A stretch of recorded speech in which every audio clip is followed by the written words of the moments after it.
Chris, do you remember the time that we were in, I don't know if it was Sudan or Qatar or Ethiopia. No, it was Sudan or Qatar. And somebody from the embassy had come up to you and told you that you shouldn't wrestle or something like that, remember? Oh, yeah. I think we were in Sudan. Yeah, and we were all worried, right? We were stressing that there was some kind of, what was it though? I don't remember what was. She was just telling you that the United States government didn't have any relations with Sudan and you shouldn't wrestle. And we were like, fuck that. We're already here. Yeah. What do you want us to do? Turn around and leave because you got beef with the government? Yeah. That's exactly what happened. You must have really been high, and I'm usually higher than you, but anyways. No, I remember, it was somebody from the United States consulate, I think, who had went to an appearance.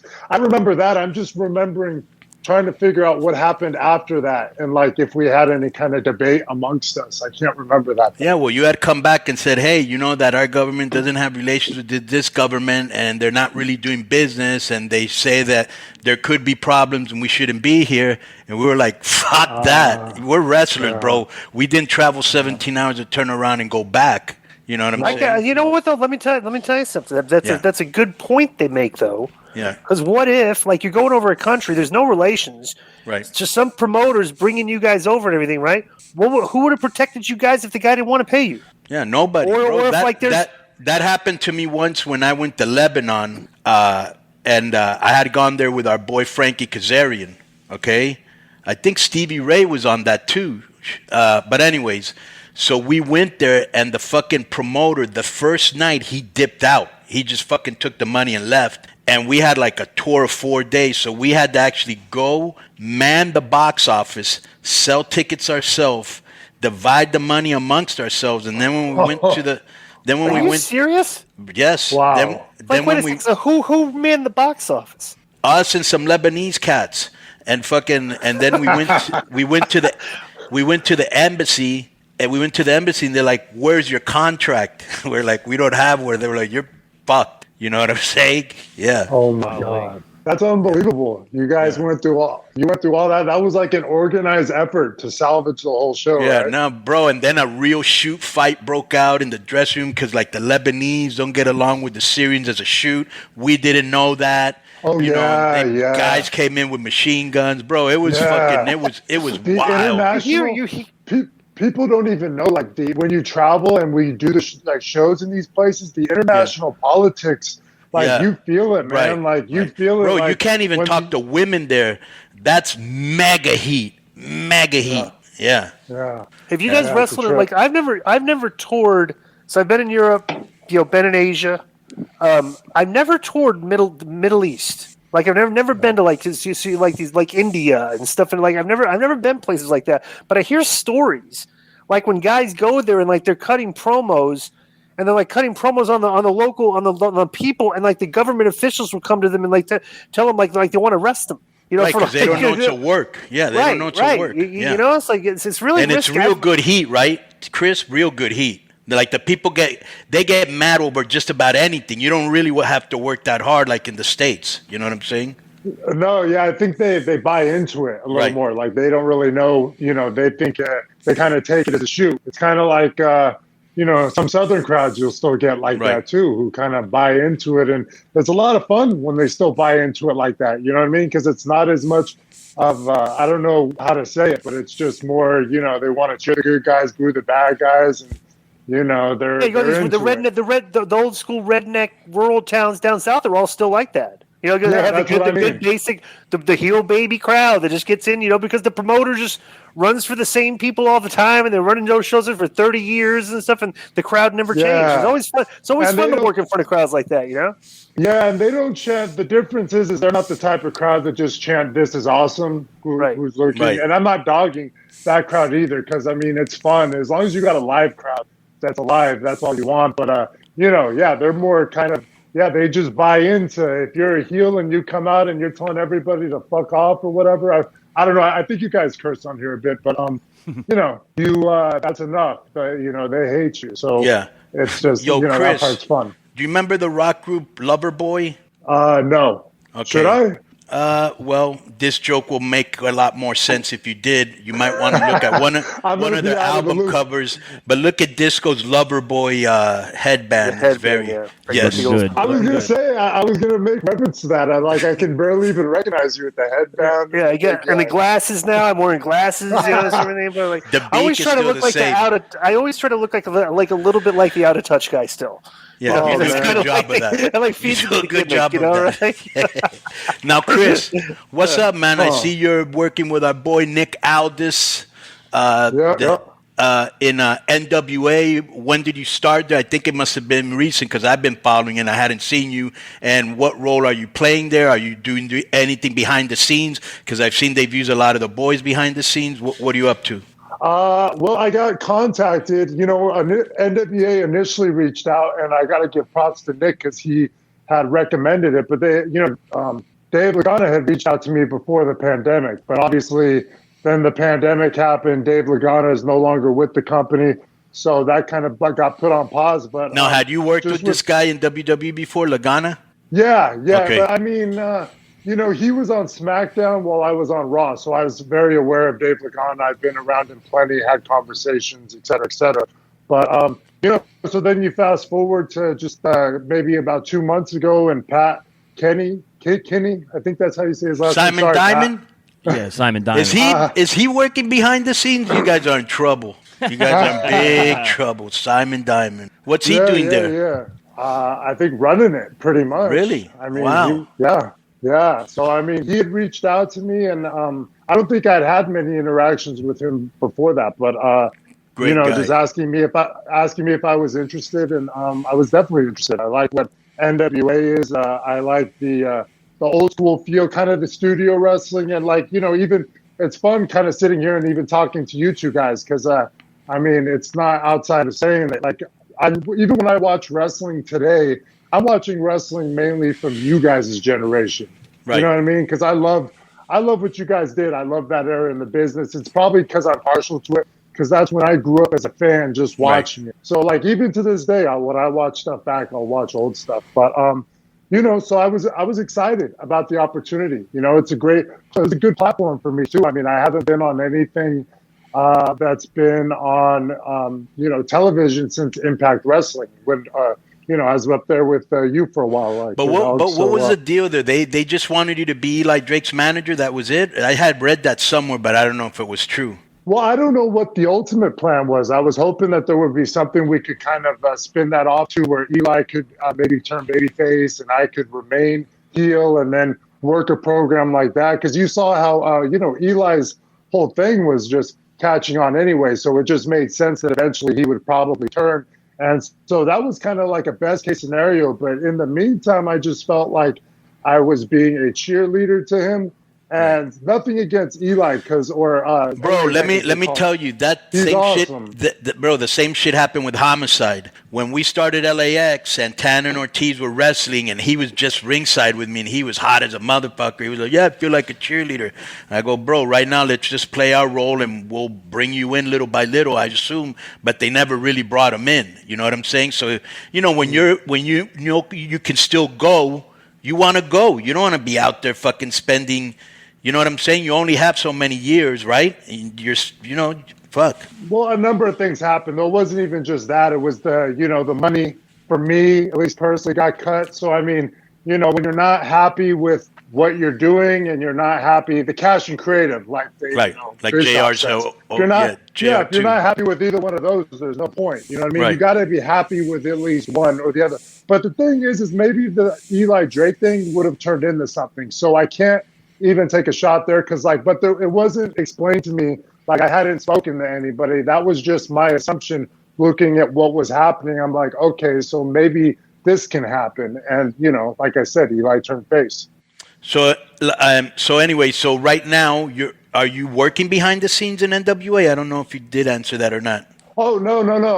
But just it's funny talent to say in the that. ring? I mean, yeah, I'm just talent now, but I'm glad you actually bring that up because one thing I've been looking to do as I get older here, now I'm 38, although I still, feel like I can wrestle for quite a few more years. I'm healthy, but I've been interested in getting into producing, what we used to call agenting, just because it's fun. The creative process of putting matches together, it's fun.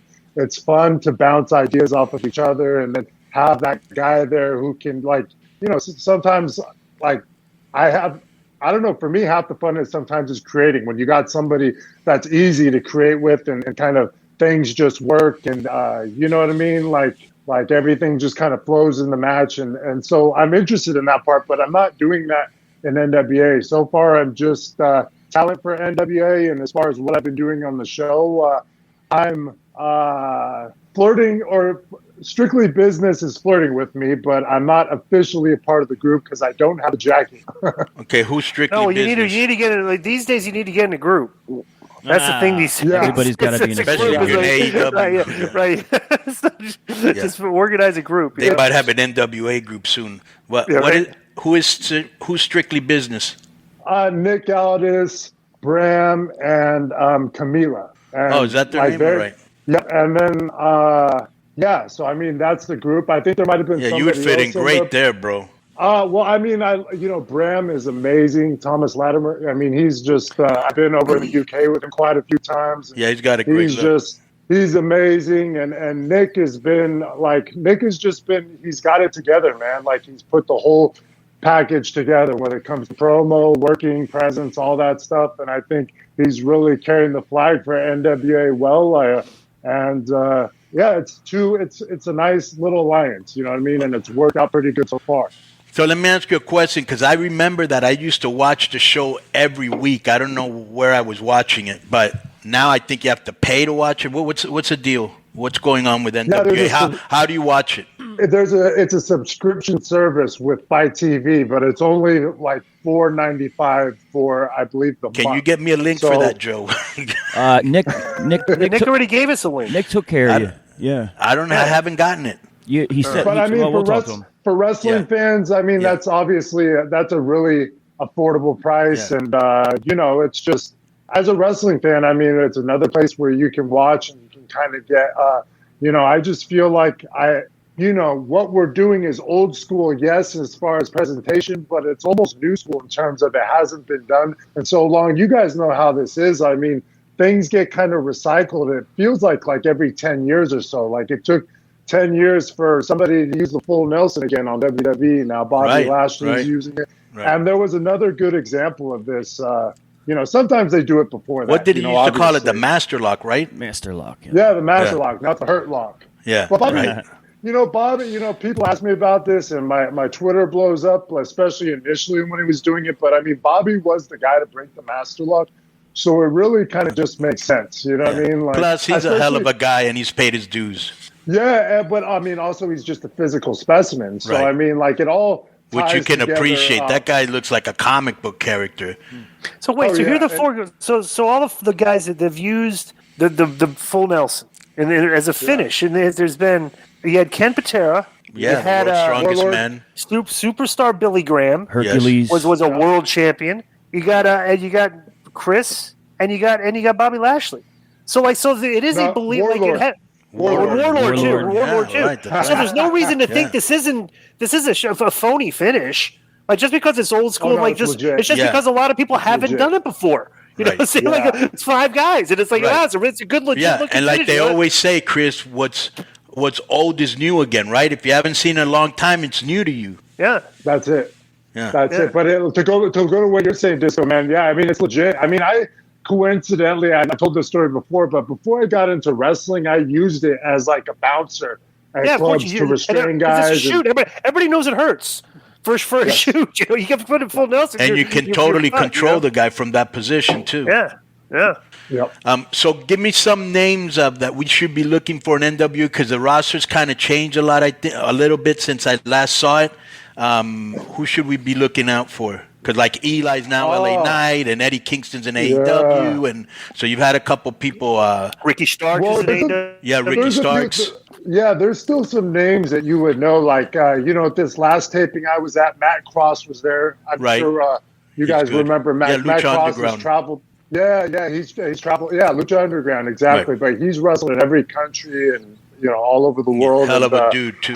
Oh yeah, one of my favorites, man. I've known him since back in NWE when we used to tour around Spain in like 2008. Some of the funnest tours, but also the Pope's there. Yes. You remember the Pope? Yeah, from TNA. Yeah, exactly. He had some really He's actually great.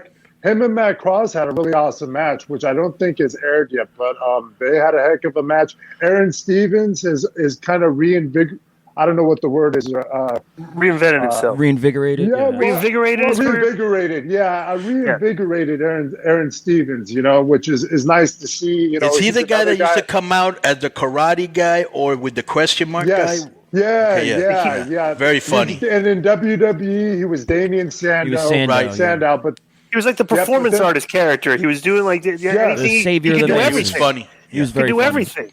one of the funniest guys you'll ever meet in your life. I've known him since OVW, so we go back to the very beginning. He lived in the same apartment, literally right below me. So I got a lot of roots over here that are it's kind of fun to be with these guys. And then obviously Trevor Murdoch, who's another guy Like he a Dick works Murdoch type You know of what's guy, right? cool about Sandow? Yeah. You know what's cool about Aaron Stevens is that wrestling today has so much cartoonish bad comedy, right? But he was one of the guys when he did it was good. He was funny, so like that. Like everything he did was just like you could tell this was a naturally funny guy. And it's funny, like wrestling today, they try to do comedy with guys that don't come across as funny at all. You know what I'm saying? So and the worst part is everybody tries too hard to be funny and they're not.